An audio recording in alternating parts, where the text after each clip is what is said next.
Hello, welcome back to Karen's Kitchen, where it is all about gluten-free prep and cooking.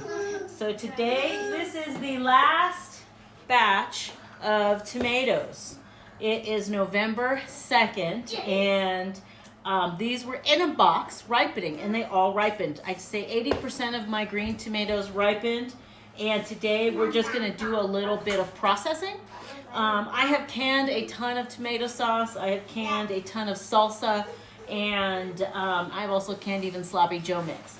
So this is going to be a little different. We're going to wash these up and get them ready to chop and freeze in gallon-sized baggies to prep for other meals.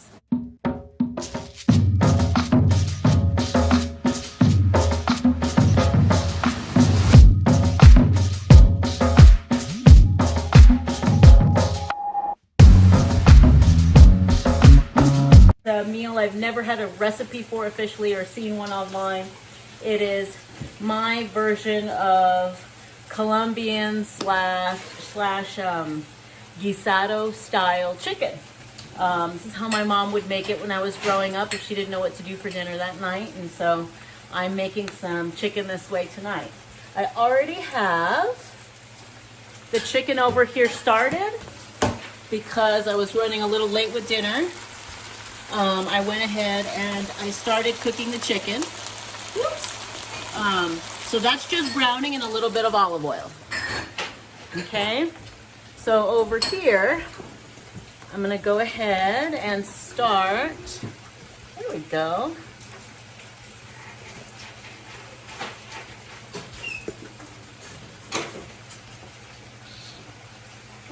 Camera difficulties.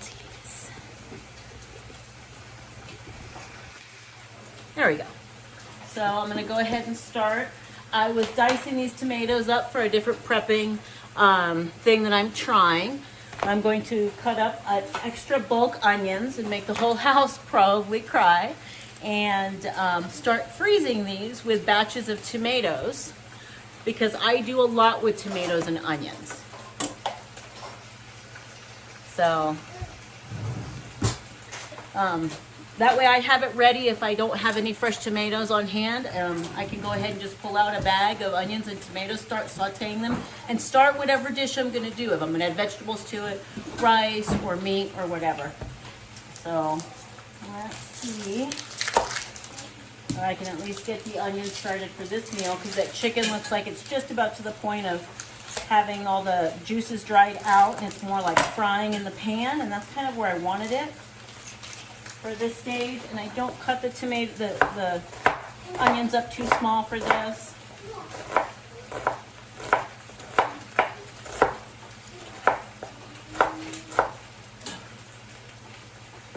I just kind of give them a light chop like that.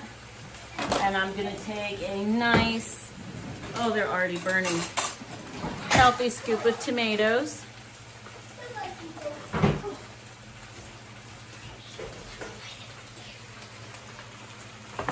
I'm going to start adding stuff in, because I want these to saute in the oil a little bit. I want the tomatoes that I put in here to loosen.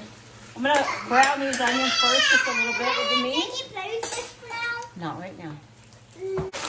Okay, so I'm going to go ahead and season this. My onions are in there browning with the meat. The meat's not totally cooked, and that's okay, because if it's completely cooked,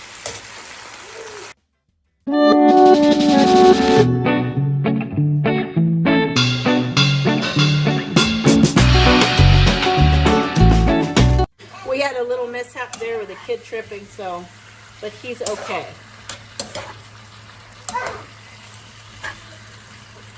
Now I'm going to let this simmer. I'm going to let the tomatoes cook down a little bit, and the other magic potion, of course, is going to be a little bit of chicken broth. This is probably roughly a cup, okay, of chicken broth. And I don't know about other people, but I really like throwing in just a bay leaf. That'll hopefully go down in the juices and help give it a really nice, yummy flavor. These potatoes are not cooked, So they're gonna need at least, oh, I'd say 10-15 minutes at a low simmer. And I'll probably still add another half a cup of chicken broth. And we'll see how this comes out and how we serve it. We'll be back in a few. Okay, so I've got my onions chopped with many tiers. This is strong. Meanwhile, the chicken is cooking. Okay, I've got one more bag to load with onions.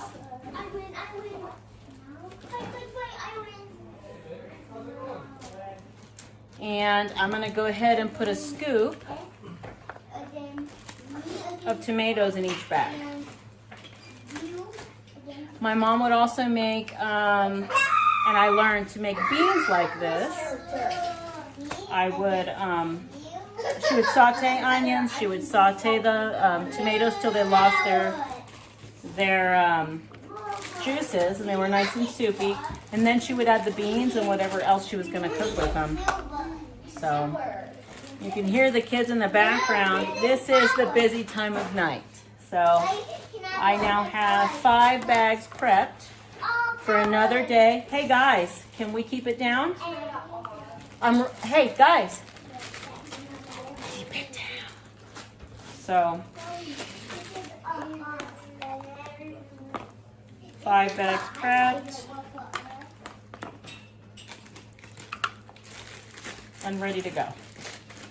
So let's go ahead and check on and these I'm just gonna throw in the freezer just like this. So in the morning, if I know I'm gonna make beans for dinner with chicken or some other meat, I can just throw it in. If I have a crock pot meal that came out of the freezer, some meat, and I'm just gonna throw it in the crock pot with some food, I'm just gonna throw it in, it can't hurt. So let's go ahead and check on dinner.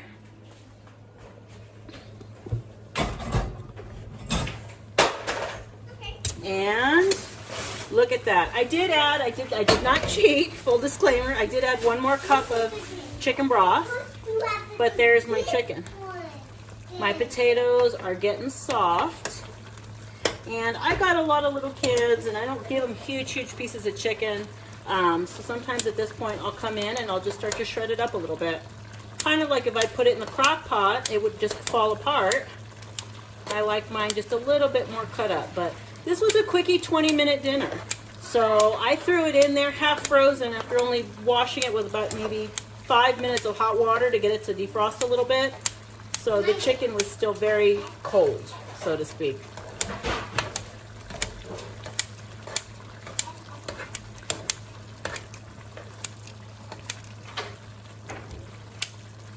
And I just cut up the really big pieces. That way it's easier to serve, like chicken with a sauce.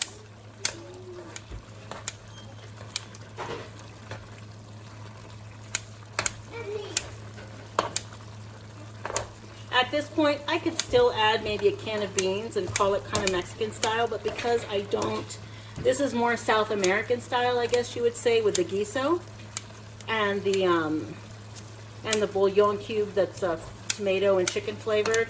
That I don't really do that with this type of dish.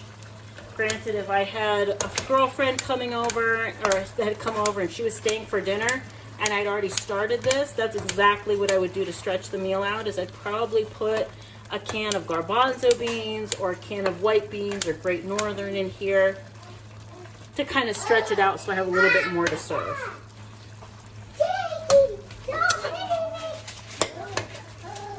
And there you have it.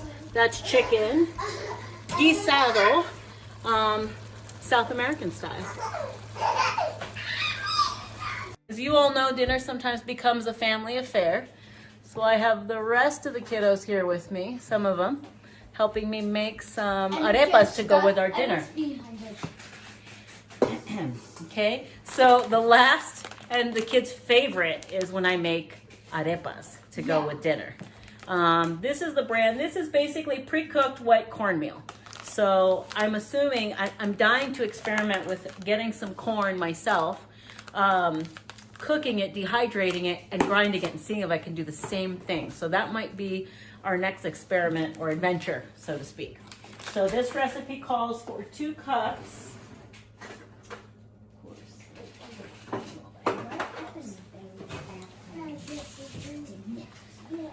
2 cups of cornmeal, which is a little more than half the bag, hot water, and salt. That's the way the original recipe calls it. I don't do the original recipe, okay? So I do 2 cups and 2.5 cups of hot water. Can you add the water slowly, honey? Let me add the salt first. Oh, this is gonna be, I think I can. First, you're gonna have to get it out of. Go ahead and add the water. Whoa. Okay, not all of it. All right, little mess cleaned up. No big deal. I'm gonna mix this just so you guys can see. I'm mixing this, trying to not wear it in the process. This seems like I added a little too much water. So I'm gonna go ahead and just add a little bit more. This is literally cornmeal and water, that's it. Okay, but it should be a little bit stiffer.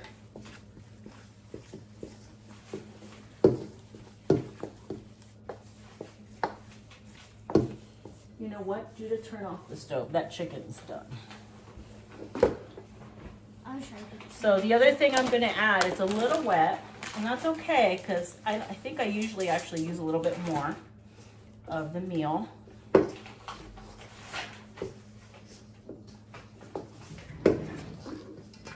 So there you have it. It's kind of a stiff yet soft, pliable dough. You have to, if you try this recipe, it's awesome. You have to make sure you add hot water. I don't know why.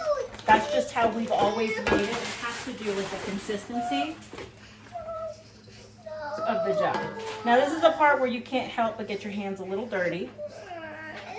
And this is where you hear children in the background. This is real life. What can I tell you? Judah, can you put the lid back on the chicken so it doesn't get dry and turn on the other 2 burners? No. You guys can watch. Now, I'm going to go ahead and do this the way my mom always did it, which was by hand. Okay, she'd start making a bunch. If it sticks too much to your hand, you probably need to add more of the cornmeal. Just put, if you can get it lit, leave it at like a 4. It should be at like a medium. Can I get that off? No, leave it. Okay, so I just literally form them like this. I want to make sure you can see that. Like that.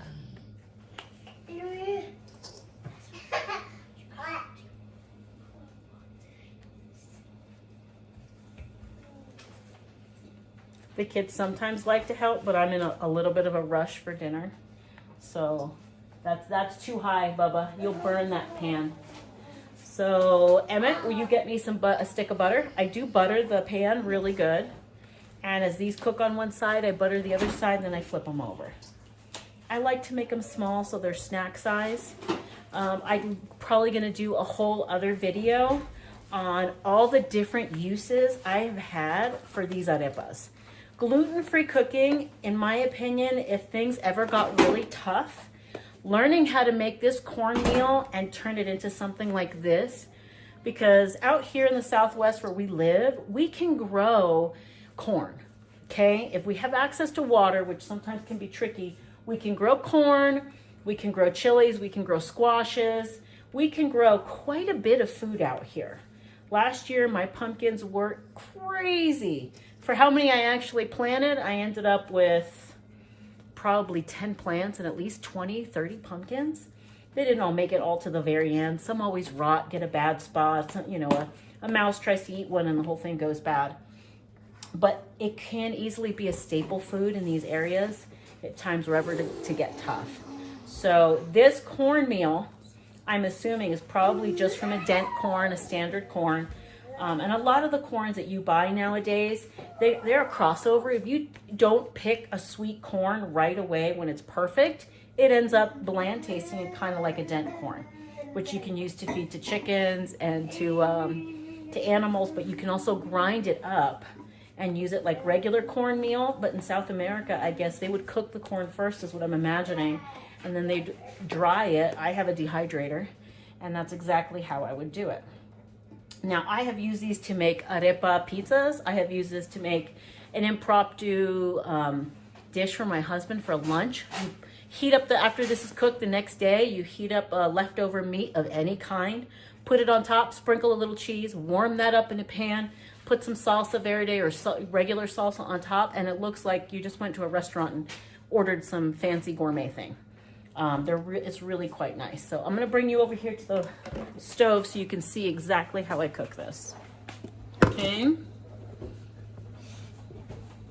So all I'm gonna do is take my butter, get it really buttery. I probably got that back burner just a little too hot, but that's okay because it needs to be hot to get started. And I started, thank you, put it right there because I'll need it next. And I just start cooking them. And I'm hoping this will make me at least a pan so that everybody likes, can eat some.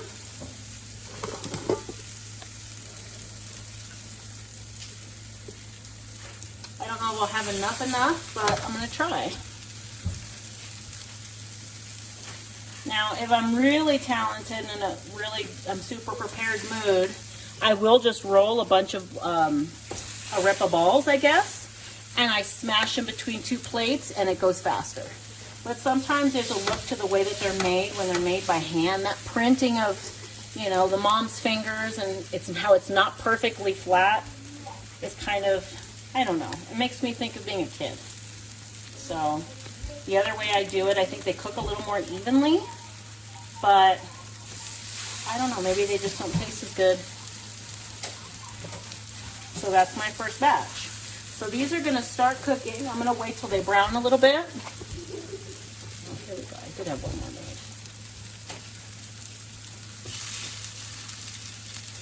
And in the meantime, I'll finish these last ones up and get them finished. Okay, so these have, I think they're ready to be flipped. See that? How nice and brown and crispy that is? That butter got a little brown on me. I make these, I go through stretches where I make these all the time and then I forget and then I make them again, you know? It's just like one of those things in life.